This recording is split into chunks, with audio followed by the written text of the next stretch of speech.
Next match was held at the Sydney Cricket Ground, and while the Australian selectors decided to leave the team unchanged, their visiting counterparts had little option but to make two changes. Alex Stewart's broken finger forcing him to make way for John Crawley, and a hamstring strain to Phil De Freitas led to the call-up of Angus Fraser. Sean Udall was 12th man. England won the toss and decided to bat. Mike Atherton and Graham Gooch made their way to the middle to face McDermott and Fleming. It was a pretty good over from Fleming all the same. He's bowled a perfect line. He does it again. Got him this time. A beautiful over. Superbly bowled. That is the perfect outswinger. Nothing wrong with that ball. It pitched and it swung, and Gooch has fallen for it. Got an edge straight through to Healy. England 1 for 1.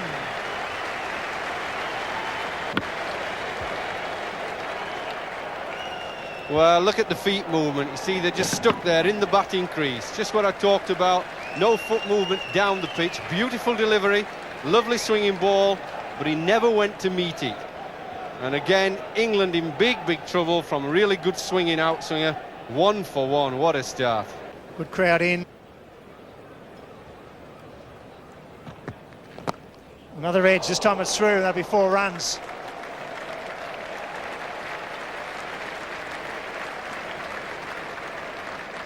Well, nice bowling from Damien Fleming. Doesn't say so in the scorebook. When you got the outside edge, pass slip, and it goes for 4, it just says 4 runs to the batsman. I think when the bowlers bowl off stump just outside, that's when you get the batsman feeling very tentative. Knocked him over. What a beauty. Oh ho, back she goes. Superb length. Little bit of in-swing there for McDermott, who's in great form, and Hick is knocked over. England in strife at 2 for 10. Well, I just get the impression with that delivery, it was just a little bit quicker, slanted in, but a little bit quicker. No feet movement again. You saw the second step, he really never got forward. I think he was surprised by that delivery. The pace was on to him. What a mess England are in. 2 for 10. Graham Thorpe makes his way to the centre of the Sydney Cricket Ground. Yes, just talking to Peter Leroy out there this morning, he was saying that he's determined to get a bit of pace back into this pitch. As a result, he's left a bit of grass on the surface. Oh, well bowled, a bit of bat in that one. No, he's given him his RWW, and I think that, again, is a bit of a surprise. I thought that he got a little nick on that one. Well, this is a huge blow for England, because this little fella is a fighter, and he is now gone. Out LBW to another one of those balls that swung back into him from McDermott. Once again, late swing from McDermott, and it catches him right on the foot, right on the instep, I would say, and looked to be plumb LBW. Umpire Bucknor having a good long look, as is his wont, and England are now 3 for 20 in desperate trouble. John Crawley, the new batsman, playing in his first test match against the Australians. That's a fine shot. We talked about his strength on the onside. Well, we just got a good look at it there. Beautiful shot from Crawley.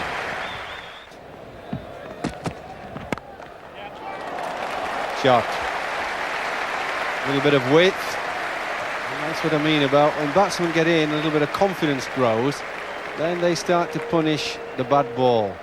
Shane Warne to bowl from the Southern All-Round weekend.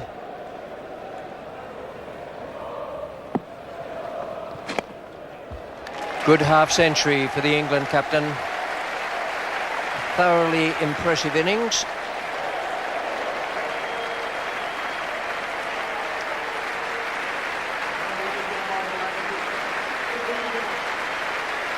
Three for 111 now, and Atherton has gone past his 50. He gets 4 for that. And that is a very impressive performance. Good fight back. Shane Warne will continue. He's about to start his 14th over. 1 for 28, 4 maidens in the 13 he's bowled so far. There's a wrong one. Crawley makes no mistake. He's picked Shane Warne pretty well all day. Yes, he's played the right shot. Bowled wrong and it's short. He's got to hit it. And he hit it beautifully. He's got to be careful that it's not the flipper.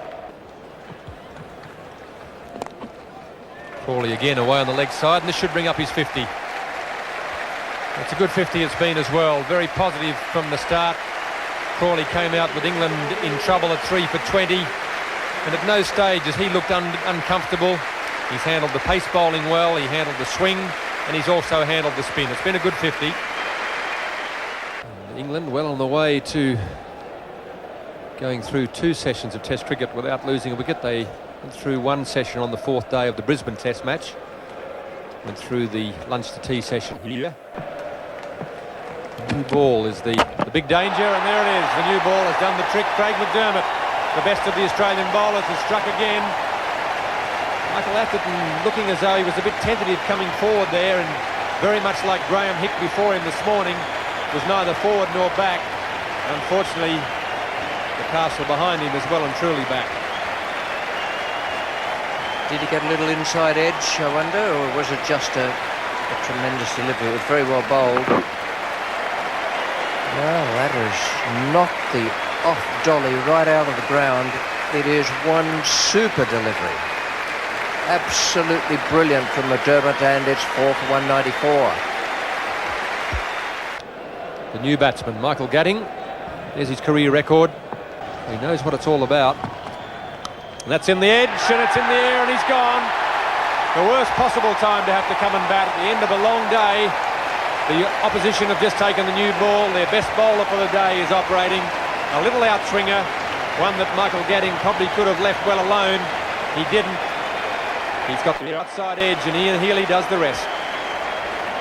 Drawn into the shot out there, just like a moth to the flame. Good catch. Taylor might have got it, but Healy was across there, and this is a sensational over. Nothing to do with the pitch, but all to do with the bowler. Angus Fraser, the night watchman, has come in under the light blue helmet. Got him, he's out, caught slip. That's a good bit of bowling there by Fleming. Having just said that he's played that outswinger so well, Fleming has got one to go quite late. It hit the outside edge and went flying to second slip. And once again, Mark Waugh in that situation, taking a catch and making it look so easy. Yes, he does make it look very easy. Damien Fleming with an excellent delivery to get rid of a man who's played extremely well all day. Drew him into the shot with a perfect outswinger, and once it's heading in Mark Waugh's direction, the innings is over. Good bowling there from Damien Fleming. Ends a good innings from John Crawley at 72. England 6 for 196.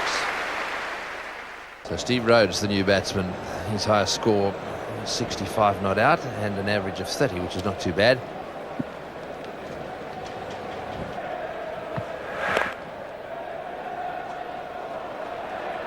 Oh, a little fumble there, and this is a mix-up, and wrong end. Yes, he's got him, he's out. And the umpire's given him, yes, he has. Oh, just for a second there, I thought umpire Buckner was not going to give him out. Perhaps he thought he was that far out, he should go anyhow. Well, a huge mix-up there. I think there probably was a run, although that's the old story of not running on a misfield. Had they both gone flat out, they would have got home. Let's have another look at it.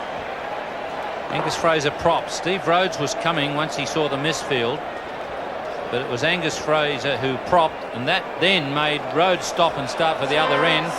And quick thinking from Damien Fleming, and he gets it to Healy accurately, and Healy's got the bails off, and eventually umpire Bucknor gives him out. England 7 for 197. The English innings got off to a shaky start before the skipper and new boy Crawley put together a partnership of 174, Atherton 88 and Crawley 72. The last half hour, however, saw the Aussies fight back to claim 4 for 3 off just 24 deliveries. Mark Taylor and his team were intent on wrapping up the English innings as quickly and cheaply as possible, with Fraser resuming on 3 and the exciting Darren Gough yet to score. And he's gone for it. It's in the air. It's going to be caught. Yes, he's no, it's going to go for 6. It's gone. It's a beautiful shot. Well, we thought he might let him have one. He certainly did. Gough decided, righto, here we go. Got underneath it, smashed it. The man down there, Fleming, hovered on the boundary, and it just kept going. A lovely 6. 20 wickets so far for McDermott. He's bowling now with the breeze coming across his shoulder. He'll be a fraction quicker. Gough will be hitting into the wind.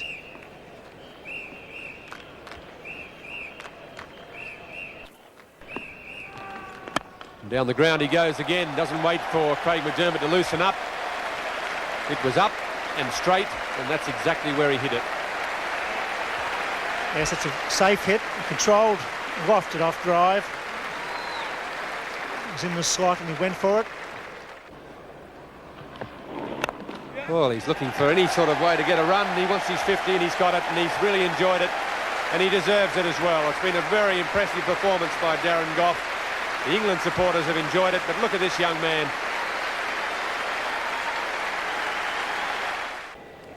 So it's been a good morning session so far for the England side, coming up to drinks on the second day of this third test match. In the air, it's been dropped. Can you believe it? Mark Waugh, probably the safest of the Australian fielders. The ball's gone high between first and second slip. 2 hands from Mark Waugh. Normally would have swallowed that.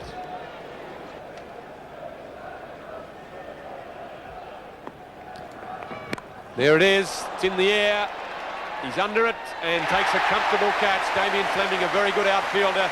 5 wickets for the innings for Craig McDermott, and a fitting result for him, but also a very fine performance by Darren Gough. It was always on. It was well hit. He hit it well enough. But Damien Fleming is a fine outfielder. It wasn't an easy catch. He got back beautifully, never took his eye off the ball. And a magnificent ovation as drinks come onto the ground here at the Sydney Cricket Ground. A wonderful effort from Darren Gough. 58-run partnership for the 8th wicket. Largely responsible for it, Darren Gough, and he's well supported by the public here. No doubt the England supporters are delighted, but he's given a good ovation by the Australian supporters as well. 8 for 255. The man in the centre of your screen is Devon Malcolm. Well, that is something Devon Malcolm will remember all his life. Yes, he's hit that one well.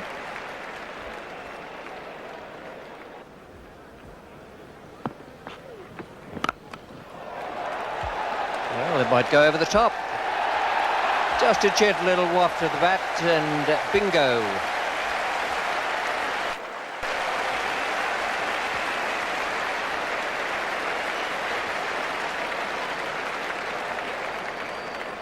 It's a beautiful hit.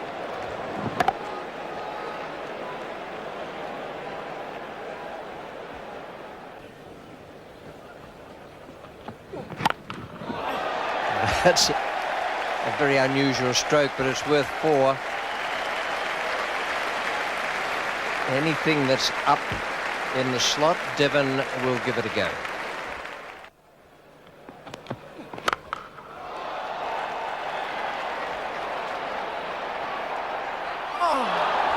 Brilliant effort.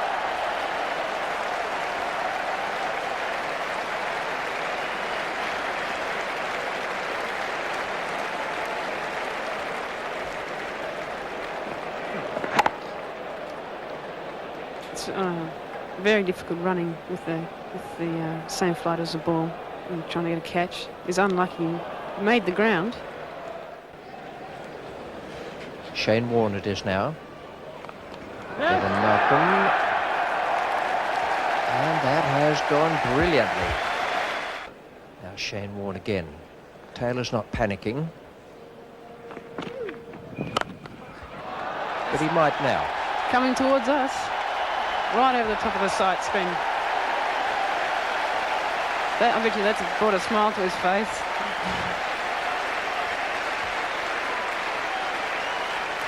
I'm smiling for him.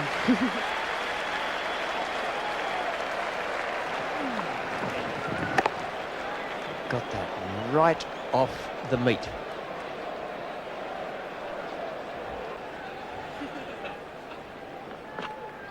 There we go. That's well bowled. Yorko's question keeping it up there. Now Malcolm has done very well. Warner's got through in there, but that's a very, very good innings from Malcolm. Congratulations from Fraser. And the Australians almost through.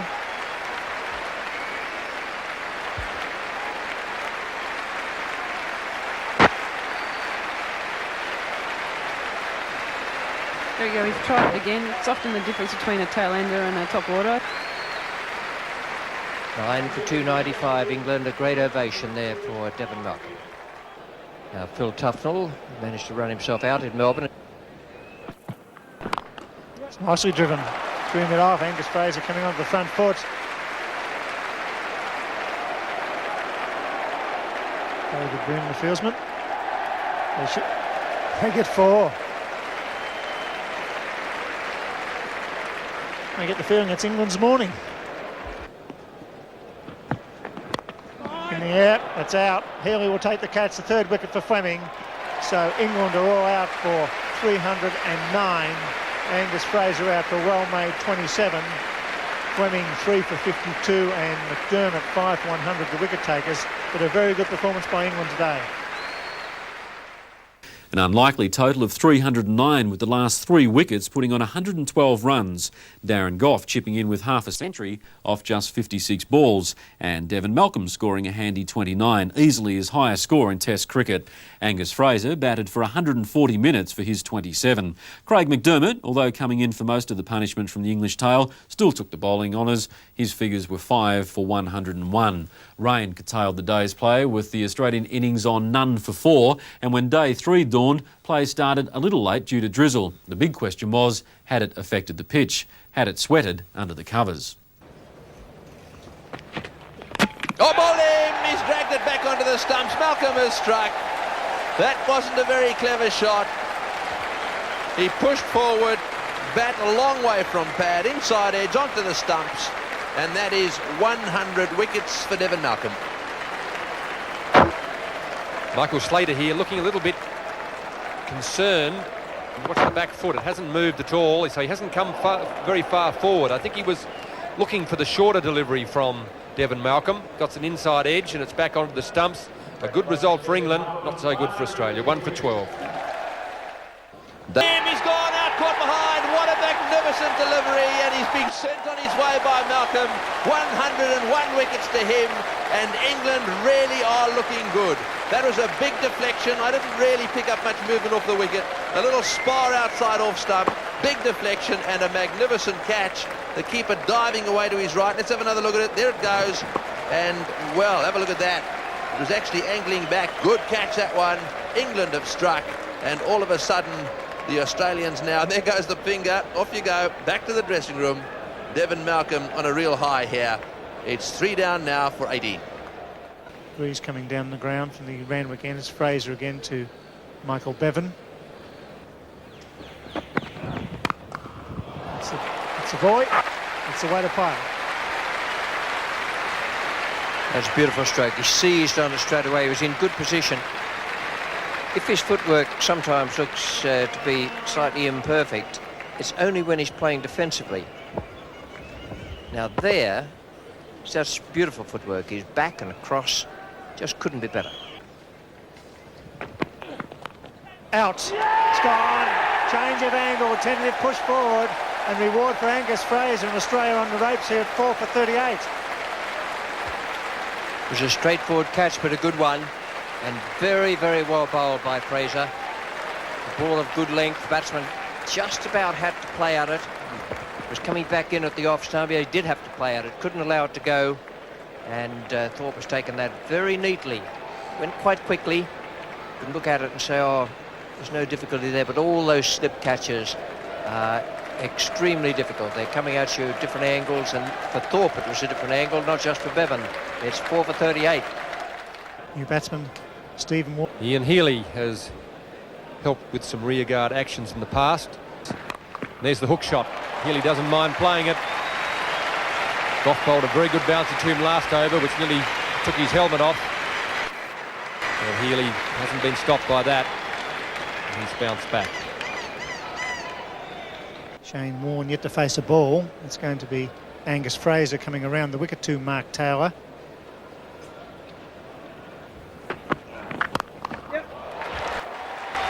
Fine shot out towards the mid-wicket boundary.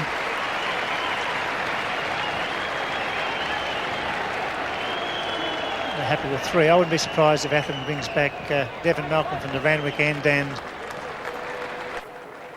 Goff and the members' end here. I don't think he can afford to keep it tidy. I think he must go for the jugular now and try and bowl them out. Big shout there. There was two noises. He's gone. Worn out for another duck. At 7 for 61.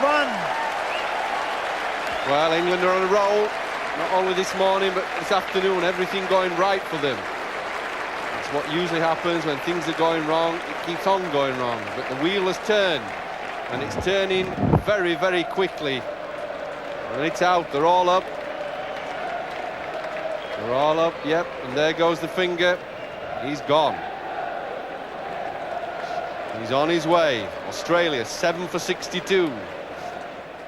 Tim May taking guard from umpire Steve Buckner. Tim May, a very handy low-order batsman, a good technique.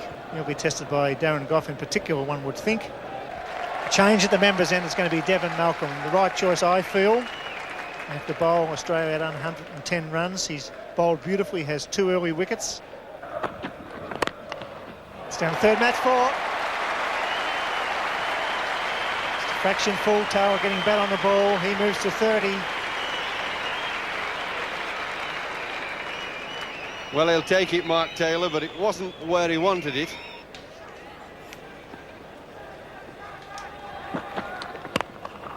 And, oh, he got a hand on it, and it very nearly deflected to Gooch, who's fielding it mid-on.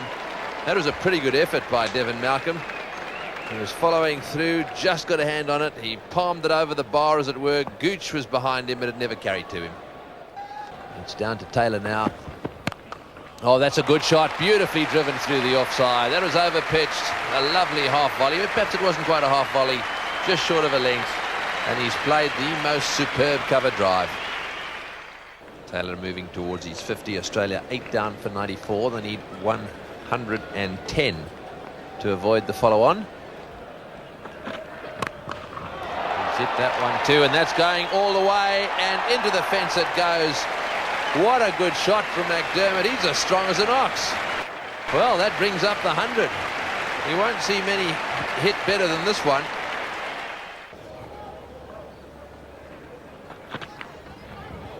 Oh, and it's over the top, and that's it. What a way. What a way. Welcome back, Flatbush Follies. Yes, well, there we are. The bouncer straight over the top of the keeper's head, and that allows them now to have saved the follow-on.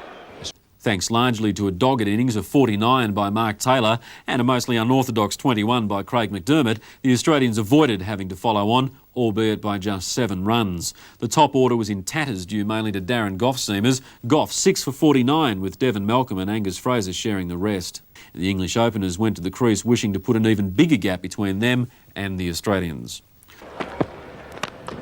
This time he's had the ball driven straight past him. Timing should be good enough to take it all the way. And that's it, into the boundary.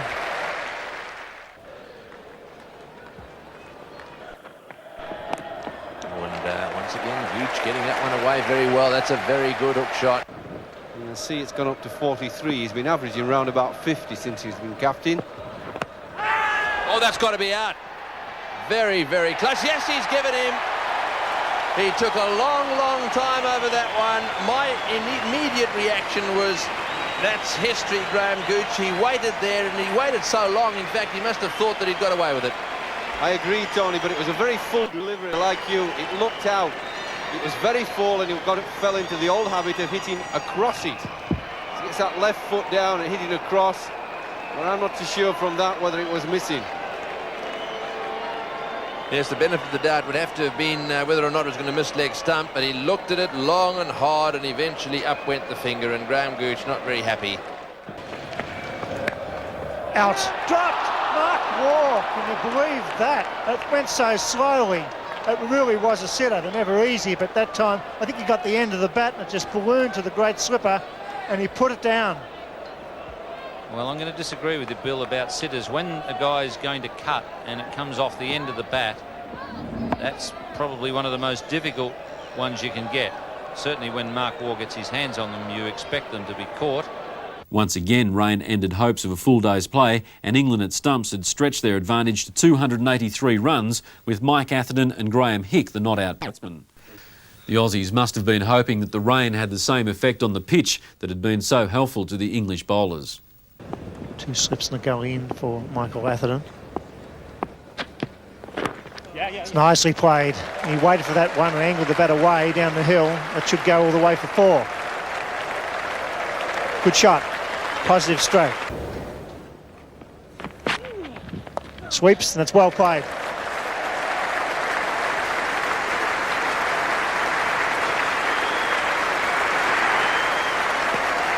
Well, that's a nice 50 by Michael Atherton.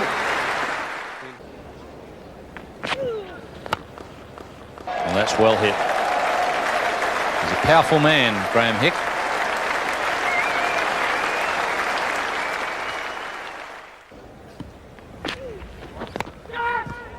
Oh, and there he goes again. Well, that single brings up his half-century. And that's Graham Hick's 11th half-century in Test cricket.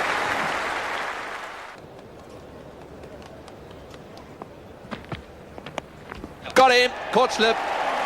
Trying to run that one away down towards third man. No trouble at all for Mark Taylor. And so Fleming just getting that one to hit the outside edge. Atherton trying to get it away down to third man. And that was a thick edge and it went quite slowly actually. And very easily taken at first slip. Very much a one-day shot, this one, just running it off the face of the bat. The problem is that this is a test match and there's a slip in place. Had it been a one-day game, it probably would have been 4 runs.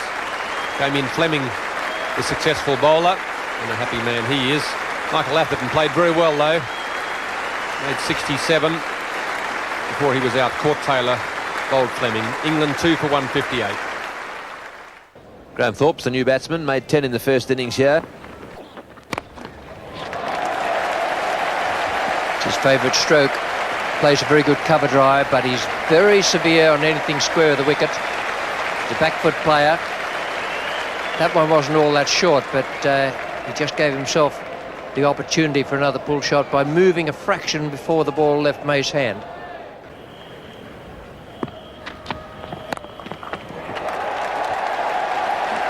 Almost as though he expected it, and it's gone over the top. There's 6 now. McDermott has the job of keeping the rest of the over very tight. 50-run partnership. Yes, that was a good shot. He hooked him away for 6. The only time McDermott's been punished in his innings has been for Gooch and Hick and Atherton.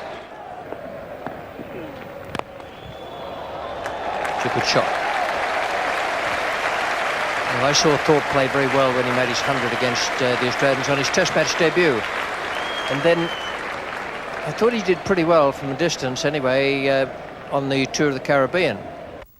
A somewhat controversial end to the innings, Graham Hick just 2 shy of his first Test century in Australia.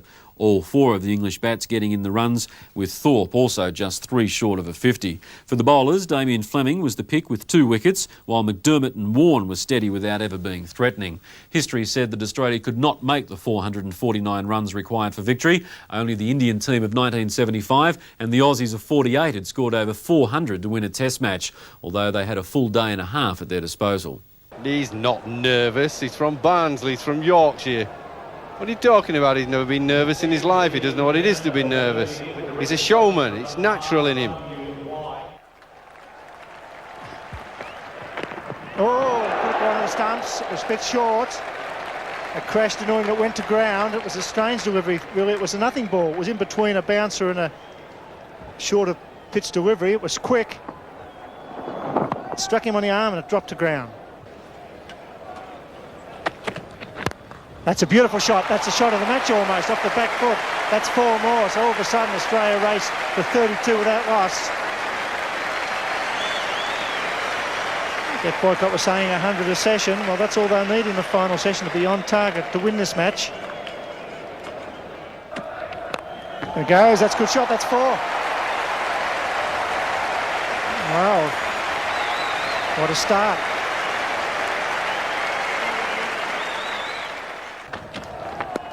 In the air and 4 runs. Wasn't a bad delivery that. Got Slater cutting. This time it didn't go to ground. It went safely away.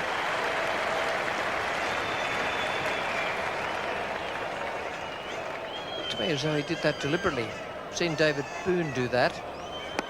Yep, that was quite a deliberate stroke. Good shot. So batting conditions will be pretty good for the Australians for the rest of today and through tomorrow. It's in the air. May have carried to the second of the gullies, the square of the gullies. That's the 50. Taylor 49 in the first innings. Brings up his 50 with this cut shot from Devon Malcolm that went very close to the square of the two gullies. Too short and dealt with. England really have forgotten the way that they got rid of the Australian top order in the first innings by bringing them forward and catching the edge of the bat.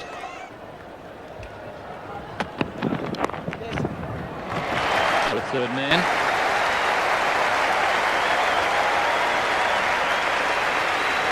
That's 50 for Michael Slater.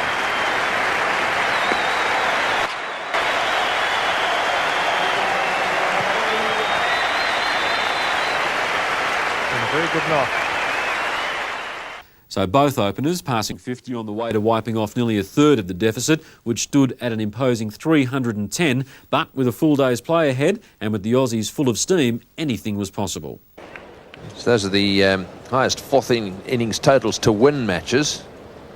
You can see there that 400s to win have only ever happened twice. He's pulled that one away very well, and that is magnificently played. He's into the 90s as well now, Taylor. He's been waiting for that shortish delivery. Fraser has been a bit short, and he was onto that one in a flash. It's a worrying over for England, but a great one for Australia. That was superbly played because Angus Fraser's always been in the wrong half. That's it. Huge cheer as Slater goes flying down the pitch, back to the third, and that is his 100. Magnificently played, his 5th Test century, 3rd against England, 2nd in this series, and what's more, it's his 3rd Test 100 in Australia. First at the SCG, well played, Michael Slater.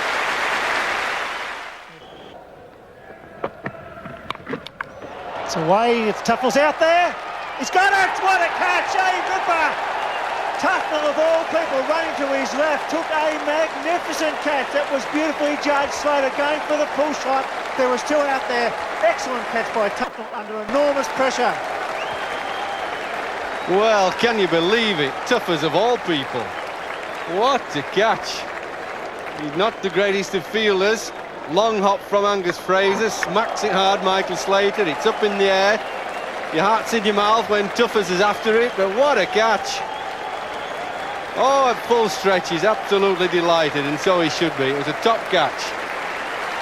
Yes, sir. Well done, Tuffers, you beauty. The end of a magnificent innings by Michael Slater. 103, the partnership ends. Australia 1 for 208. As David Boone joins captain Mark Taylor. 100 to Mark Taylor, superb knock.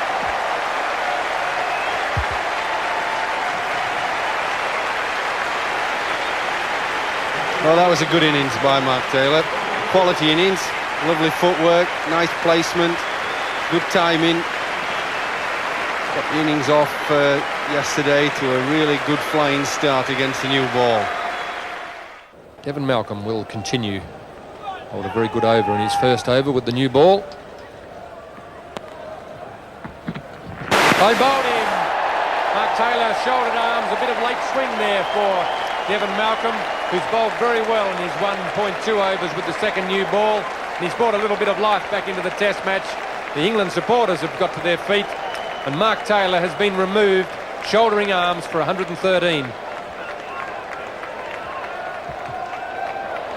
Not much good looking back. Still the same result. Amazing that 3 top players should have been knocked over shouldering arms in this game. Quite extraordinary. It's 2 for 239.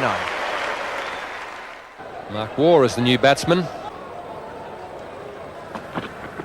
Out. Yes, he's gone. Good bowling. Boone fending outside the line of the off stump. And Hick takes his 50th Test catch in Test cricket, and Boone departs after a stodgy innings, out for 17.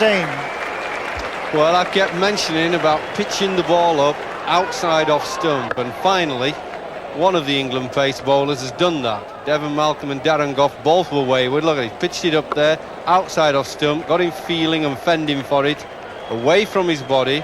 Don't care how good you are, that's the place to bowl with a new ball most of the time. An odd short one in the ribs, but off stump outside, and David Boone 17 out for a scratchy 17. Australia 3 for 265.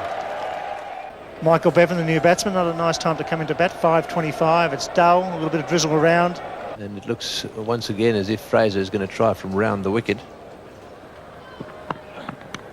Got him, caught behind. Big Nick, that's the end of him. The umpire doesn't even have to worry about his finger, because Bevan, who hit the cover off that one, has just turned and made his way towards the pavilion. So Fraser has struck once again from round the wicket. Well, if you're fielding in the slips or behind the wicket, you'd have to class Michael Bevan as a candidate. He's a real nicker.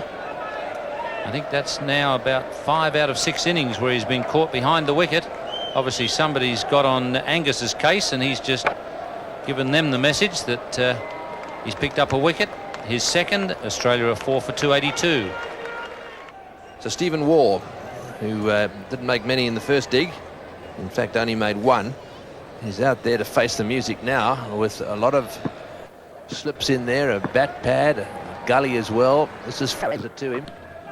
Oh, he's out, caught behind. Yes, give him, he's got to go. That was a beautiful delivery, perfect length, perfect line, a little bit of movement away, a very faint tickle, and through to the keeper, and that was the end of that. Well, what a wicket that was for England. Now, could this all turn around? Let's have another look at it. Barracking for the umpires, Greggy, eh? Just a nice little edge through to Stephen Rhodes. That's how the keepers like them. Angus Fraser's got his third. This time he doesn't say cheerio to his mate in the crowd. Steve Waugh out for a duck, and Australia are 5 for 286. Ian Healy has just arrived at the centre. Oh, he's got him, he's out, WW, yes, he's got him, out WW. What a ball by Fraser. That one just pitched, and I think may have just nipped back a little bit. He's been moving it away, and really England now right in the box seat. Fraser turning it on, having been drafted into the side, has now got figures of 3 for 64. Have a look at it again. Mark Ward just half forward to that one. Umpire Steve Bucknor having a good long look, and that's victim number 4 for Angus Fraser, an inspired spell. It's 6 for 289. Shane Warne is the new batsman. He's on a pair. 18 overs to be bowled yet in this Test match. It's a nick and he's gone. There's another wicket. 5 wickets in the innings for Angus Fraser. The Barmy Army go mad. They were pretty quiet this morning, but they've had a bit to shout about this afternoon, and big Angus Fraser has led the way for England. It's been a big-hearted performance. He's made the Australians play. Ian Healy likes to play his shots. You can't complain and blame him for that. He's gone for the drive, and Angus Fraser has picked up his 7th 5 in an innings. This is moving away through the wicketkeeper Rhodes, who took it cleanly, but that's a superb effort by Angus Fraser. Australia were none for 208. He's bowled them back into the match, and all of a sudden they're 7 for 292. Here we are for 5. Tim May is on a pair. He comes out to join Shane Warne.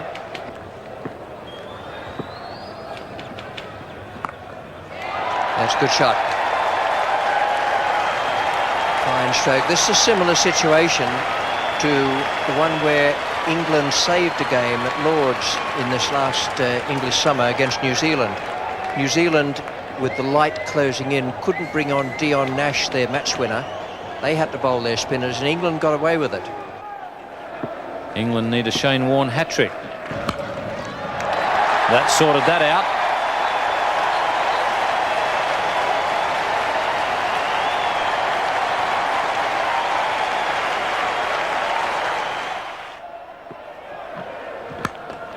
And just to celebrate, why not build up the average a little? He's had a bit of a trot with the bat recently, Shane Warne. There are 2 good shots there. And there's a big crowd that stayed here at the SCG. And straight to Devon and on the deck. So that's a rather appropriate way for England to finish. In the end, you would have to say it was their fielding that has cost them the opportunity to win this match. A match that they dominated at times. But in the end, if you can't take your catches, you're always going to struggle to win cricket matches. So the Ashes retained by Australia. Now then, the batsmen are just waiting, and everyone's just checking their figures. Buckner would like to know if there is another over to go. Not too sure how they have worked out there's another over to go.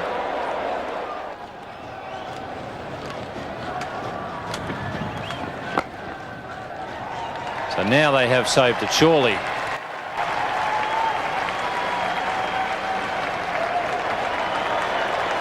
And in fact, they're allowing them to come off now. So Tim May and Shane Warne have saved it for Australia after they had collapsed to 7 for 292, having been none for 208 at one stage. So Australia really does retain the Ashes. With that mix-up in the overs at the end of the match, how crucial was that drop catch by Devon Malcolm, who could very well have meant the difference between winning and losing the Ashes. Slater and Taylor gave the Australians every chance of a record-breaking victory, each scoring centuries and sharing a double-century partnership. Then that monumental collapse when the Aussies lost 6 for 53 before Shane Warne and Tim May steadied the ship with an unbeaten 52 for the 8th wicket. The match drawn, which meant the Australians retained the Ashes, with still 2 tests to be played in the series. Darren Gough provided the tourists with solid all-round performances in the first 3 tests and was justly rewarded with the man of the match.